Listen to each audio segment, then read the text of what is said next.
This week we're exploring the unique relationship people have with their pets, and every owner dreads the day when they have to say goodbye to their furry friends. Tonight we explore the tough topic of dealing with grief over losing a pet. ABC 7's Jacqueline Matter reports. What is it about dogs and cats that make them so precious to us? We consider them soulmates. Some people, it's the only companion they have. The love is unconditional. They become your family. For PJ Perrinhall and her husband, their border collies Bentley and Royce were just that. They're just a constant in your life. You can go out and have a bad day, but you come home and they're there.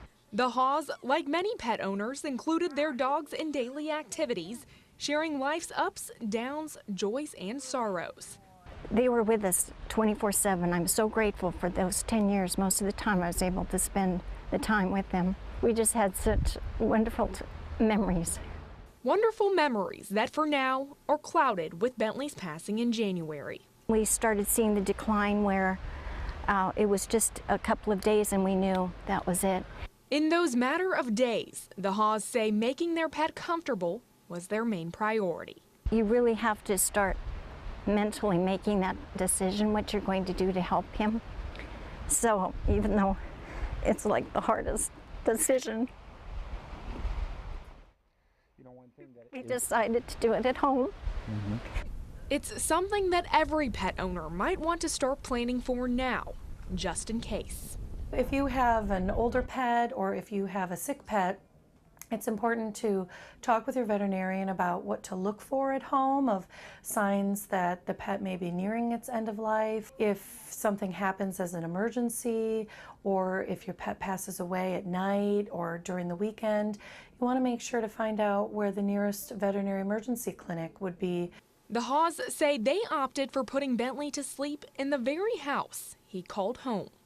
Sometimes I think people feel like they don't want to make that decision. But I thought it would be worse if he died and we weren't right there with him. At least this way we were holding him. We were able to tell him how much he meant to us. Lantry says you should plan now for how you'd like to have your pet remembered after they pass. You can choose pet cremation services, burials, or just saying goodbye at the vet's office, and perhaps taking home their collar. At Dante's Den in Sarasota, you'll find a memorial garden, one of many pet cemeteries here on the Suncoast that look to honor the lives of our furry friends. We want them to have the same dignity that we would be looking for and the same respect. And so Gino's Memorial Garden is just kind of the last stepping stone for them as well as us.